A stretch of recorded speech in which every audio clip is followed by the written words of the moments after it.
Mel Gibson has finally spoken about something few people in Hollywood were willing to say openly. When you put the pieces together, his words start to paint a disturbing picture.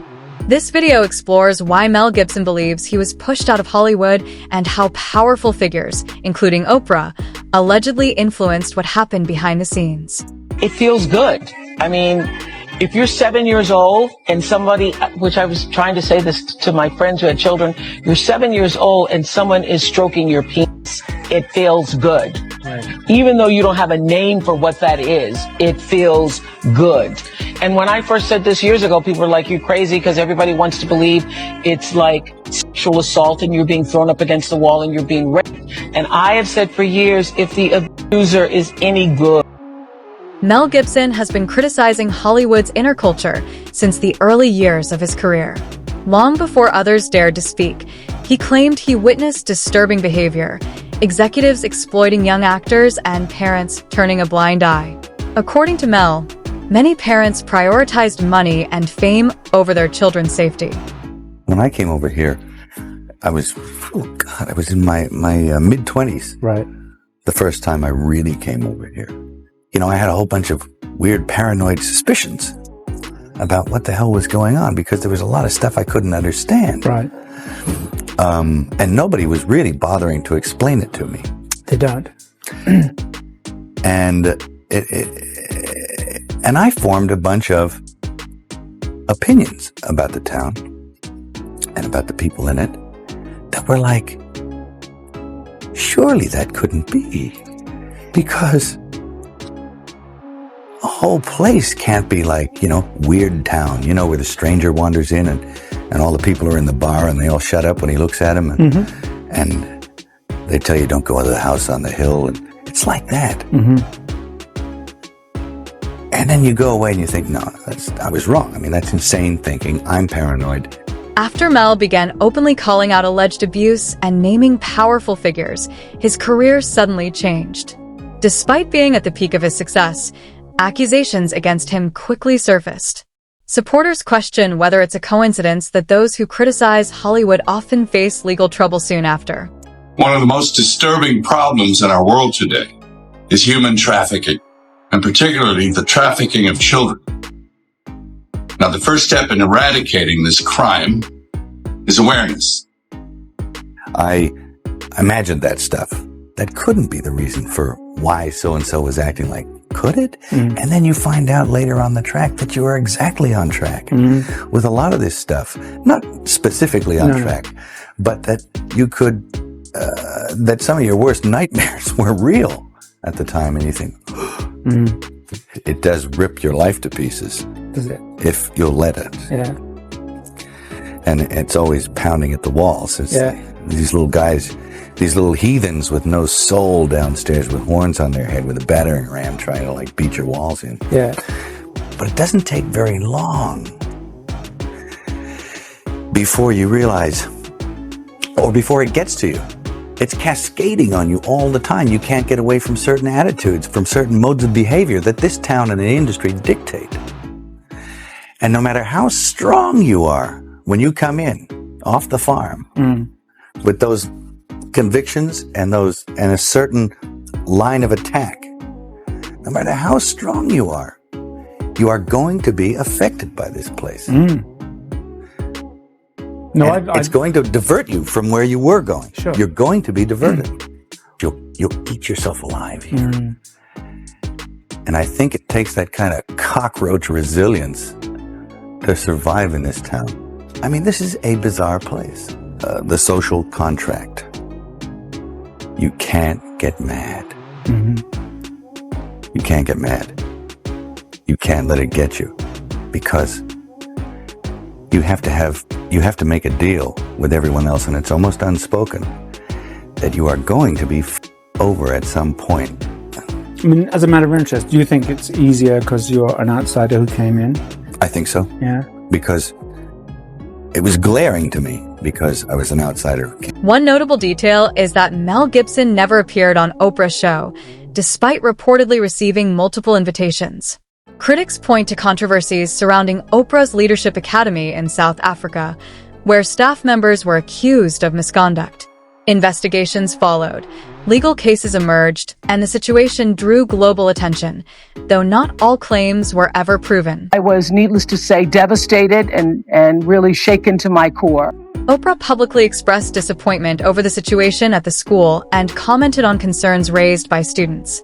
Her remarks sparked debate, with some believing she handled the matter responsibly, while others felt serious questions remained unanswered. And I spoke to all the girls personally, and I encouraged all of them, any of them who had actually been harmed, to please come forward. For Mel Gibson supporters, his distrust of Oprah began to make more sense when looking at her associations with figures like Harvey Weinstein, Jeffrey Epstein, and R. Kelly.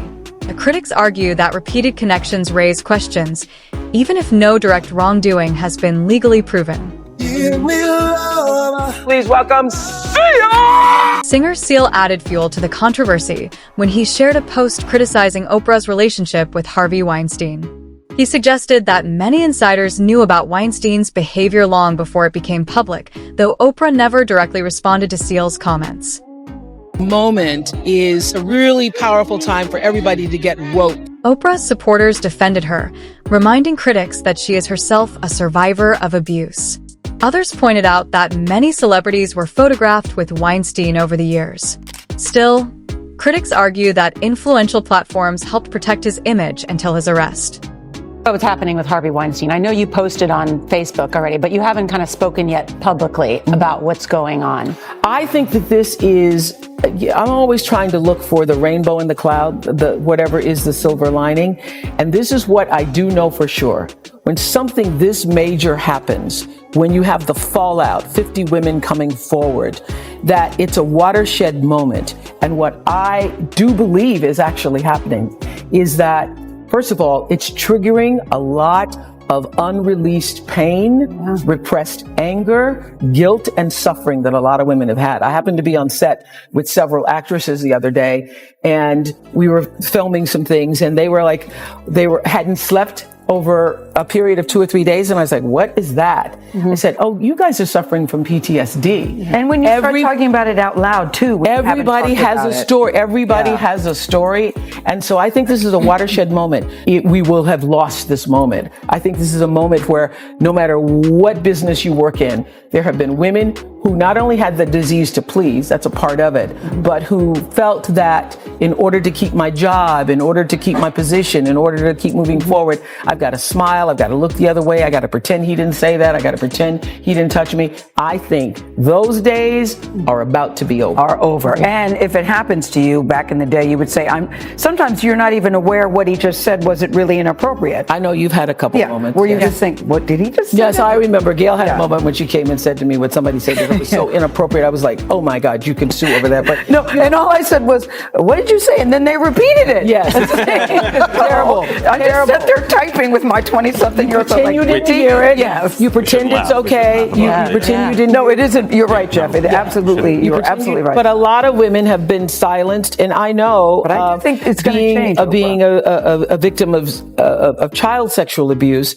that when you feel like you cannot be heard, and then other people start speaking out, it makes you feel like, oh, now I can speak out too. Yeah. So, you've been speaking about it for years. Yeah. Questions intensified when Oprah was also linked socially to Diddy. Claims from Diddy's former bodyguard suggested she attended private gatherings, though these statements remain allegations and have not been confirmed through court rulings. He was running with Oprah and them. He was running with that whole crew. Weinstein, Oprah, Epstein, he was running with that whole crew. They want to know how we're going to do it, how the public is going to take him. Is the public going to let him back in? And the public is not. The public is already canceling him. I don't believe the industry has canceled him yet. All those people who went to those Diddy parties, not one of them had came out and denounced what he has done. I haven't heard one of them. I have not heard one person denounce, well, man, let God handle it. Get the hell out of here. Get out of here with that. If that was your daughter, would you let God handle it? All those people, they ain't denounced him. They ain't definitely, they can't come forward and say, yo, I support him.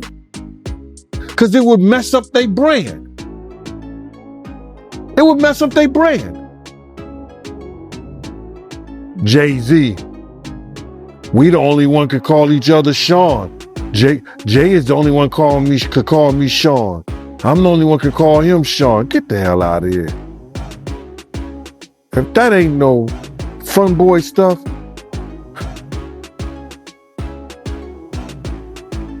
But you ain't had not one person, brother, not one person sit there,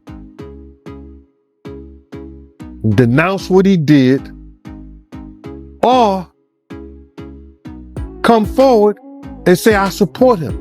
People in the music and entertainment industry had to know that he was like kids, basically. The nutty conspiracy theorists is like, oh, there's a bunch of pedophiles in Hollywood. And you're like, come on. You see like the Nickelodeon thing and all these, and you're like, what the If someone's like a pedophile, they're going to go for a target-rich environment. Like that Jimmy Savile guy from the UK. Man, that guy was some next level. That was next level. That guy was one of the worst, like, basically child rape of all time. And looked like one. He looked like one. Looked the creepiest like looking guy. Evil child rapist. Yeah. That 100%. Made it to the grave.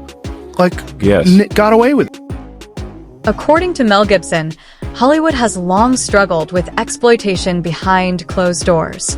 His recent film projects have focused on exposing how vulnerable people, especially minors, can be taken advantage of within powerful systems. Father taking his kids, who is approached by recruiters saying, your kids can be models, they can be in movies. Father dresses in a suit, takes them to this room, and he takes the kids there. They're excited, put the kids in the room, and the girl says, come back to pick them up at 7 o'clock. He says, what do you mean? Come back to pick them up at 7 o'clock. He leaves, comes back 7 o'clock, no one's there. Shut down. That's how the movie starts. It's disturbing, it's emotional, it's tough, it's painful. At the end, Jim Caviezel gives a message. When the movie ends, 3 minutes later, he's given a message, profound message that you have to watch. The stats that they gave, that 20 plus million child pornography pictures were uploaded on the internet the last year, a 5,000% increase in the last 5 years. The core accusation is that money and silence protect the industry. Mel's supporters believe powerful figures use wealth to control others, while those who refuse the system, like Dave Chappelle, face public criticism. To them, what once seemed confusing is now starting to make sense. Comedian Dave Chappelle left tens of millions of dollars on the table when he walked away from his popular Comedy Central show. A lot of people wondered what the hell was he thinking? And that's a quote. Chappelle says he had, or whether he was thinking. A lot of people ask that question. Chappelle says he had a crisis of conscience and stood up for his integrity as an artist. He explained to us how stepping out of the spotlight helped him avoid getting caught in a trap. It's so much bigger than money, though, Dave. It's so much bigger than money. Oh, no, it was bigger than money. But you know what? I watched one of these nature shows one time, and they were talking about how a bushman finds water when it's scarce. And they do what's called a salt trap. I didn't know this. Apparently, baboons love salt. Okay. So they put a lump of salt in a hole, and they wait for the baboon. The baboon comes, sticks his hand in the hole, grabs the salt. Salt makes his hand bigger, and he's trapped. He can't get his hand out. Now, if he's smart, all he does is let go of the salt. Baboon doesn't want to let go of the salt. Then the bushman just comes, takes the baboon, throws him in the cage, and gives him all the salt he wants. And then the baboon gets thirsty. The bushman lets him out of the cage.